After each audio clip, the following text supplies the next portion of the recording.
El doctor Álvaro Lista es médico, es psiquiatra, es un experto en temas vinculados a la farmacología, ha trabajado mucho en todo el continente, en los Estados Unidos, su nombre es una referencia en estos temas.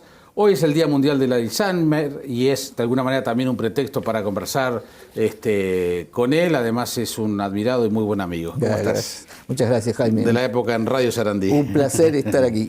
Gracias. Bien, desde que estamos contigo trabajando en estos temas vinculados a la difusión de temas médicos, de temas científicos, la realidad, que hace por lo menos 15 años, la realidad ha cambiado muchísimo y la presencia de los fármacos ha tenido una presencia fundamental y predominante.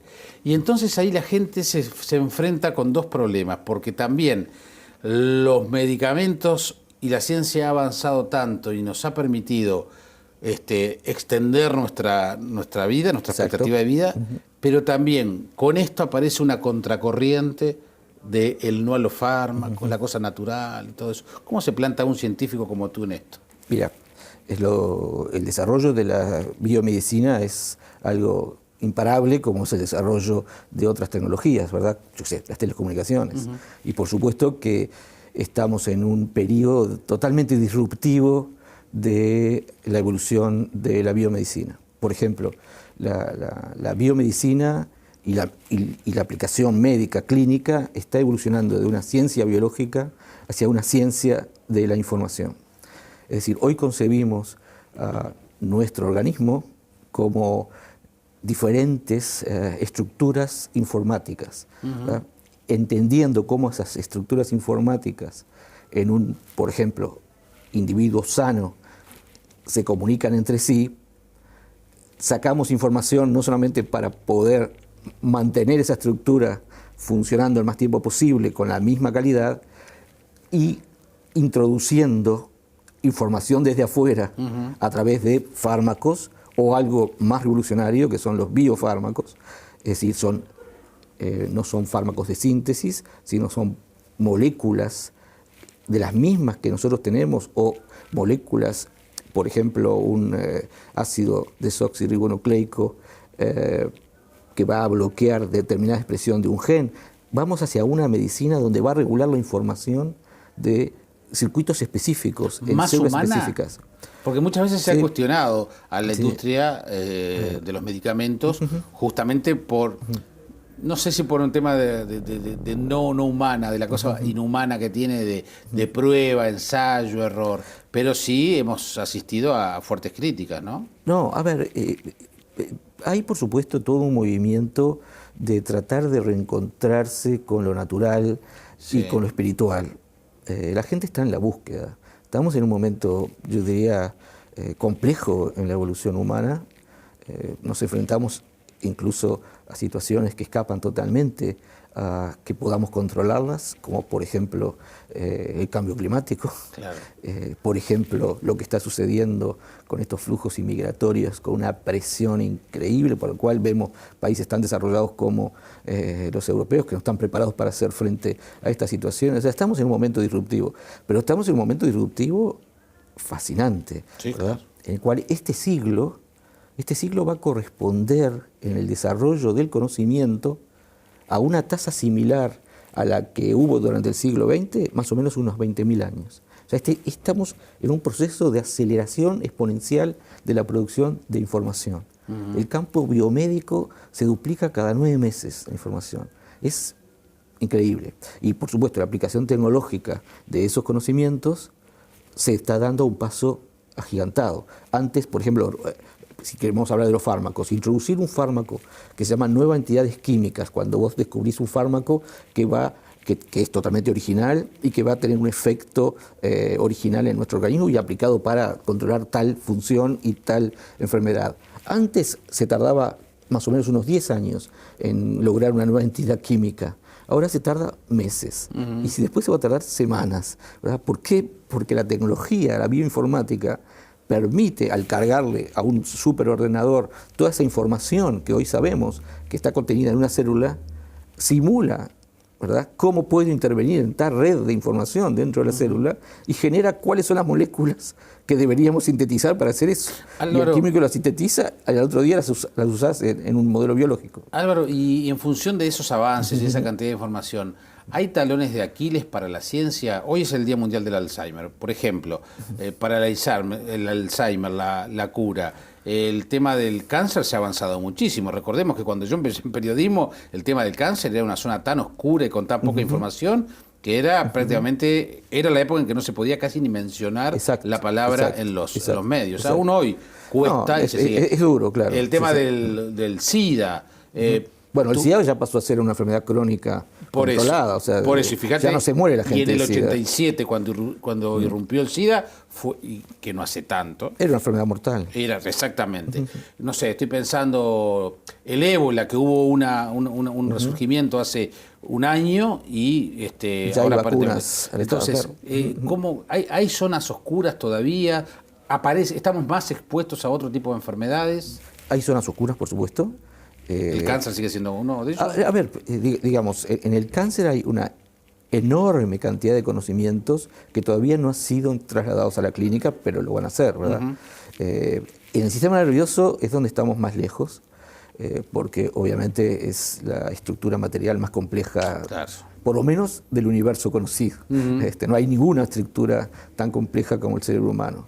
Pero en el resto, no, el resto se ha avanzado espectacularmente. Por ejemplo, si uno ve las tasas de mortalidad en Estados Unidos, un país primera potencia del mundo y donde la medicina se ejerce a un excelente nivel de todo punto de vista, las tasas de mortalidad por enfermedades cardiovasculares bajan, las tasas de mortalidad por cáncer bajan. Bueno, sin embargo, hoy que estamos en el día del Alzheimer, digamos que las tasas de mortalidad por Alzheimer aumentan dramáticamente. ¿Por qué? Porque... ¿O qué se puede conjeturar desde aquí? Bueno, la cosa es así. La enfermedad de Alzheimer es una enfermedad compleja de las cuales conocemos hoy los mecanismos neuropatológicos de por qué se genera. Sin embargo, es una enfermedad que está asociada a la edad. El factor de riesgo mayor para la enfermedad de Alzheimer es la edad. Entonces, a medida que envejece la población, aumenta dramáticamente los casos de enfermedad de Alzheimer.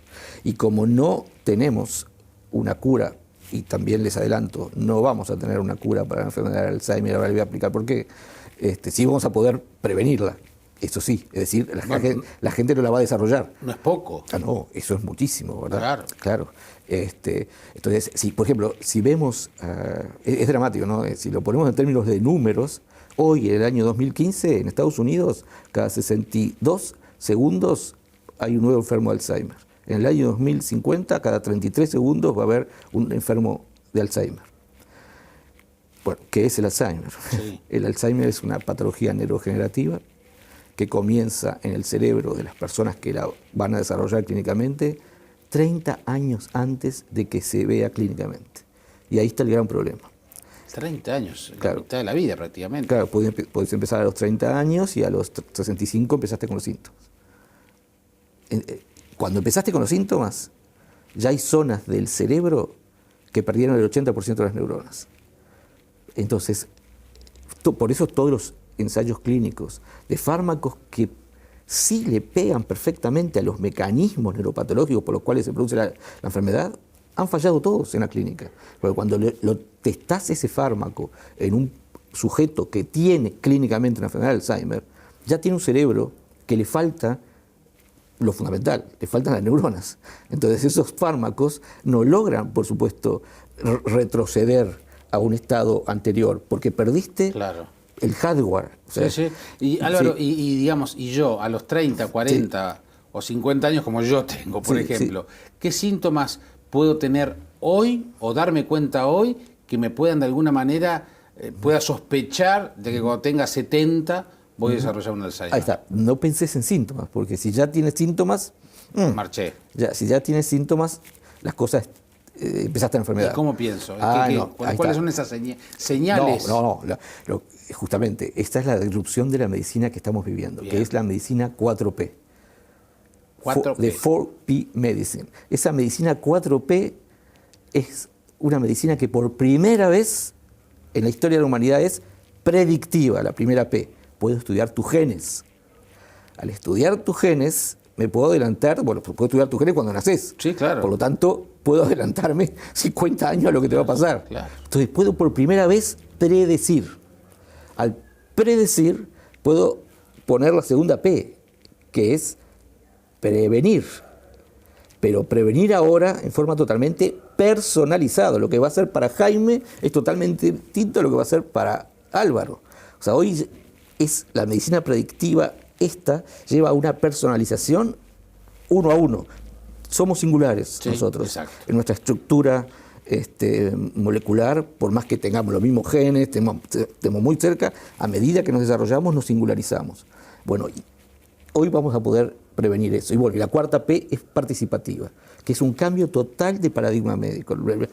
La medicina actual es una medicina en la cual el médico está imbuido de un poder, incluso en algunos lugares casi como sacro, y entre comillas, el paciente es alguien pasivo que viene a demandar un servicio y que no sabe nada de nada, y el médico le dice hágase esto, tome esto, y a veces ni siquiera le da explicación. Bueno, en esta medicina nueva, el paciente es empoderado, o la persona es empoderada con información y a través de las tecnologías de la información para que sepa lo mismo que sabe el médico. Claro, el médico tiene formación, él va a tener la misma información que el médico y el médico lo va a guiar, pero se va a convertir en un participante activo de la gerenciación de su propia salud. Esa es una medida fascinante. Y yo en Uruguay hoy puedo ir a mi mutualista y decir, señores, analícenme, doctores, analícenme genéticamente a ver si En puedo... tu mutualista no, pero sí se puede hacer en Uruguay ya. En Uruguay se puede hacer a nivel de investigación, por supuesto a nivel público, en el Instituto Pasteur, el Instituto Pasteur tiene ya la tecnología para secuenciar el genoma completo de un ser humano. Pero hay empresas privadas, por ejemplo, nosotros trabajamos con unas empresas privadas que se llama Genia, que fueron tremendamente innovadores, fueron los primeros que comenzaron con estos estudios en Uruguay, y hoy Genia tiene toda la tecnología como para poder estudiar todo el genoma o genes específicos. Por ejemplo, genes relacionados a la enfermedad de Alzheimer. Claro,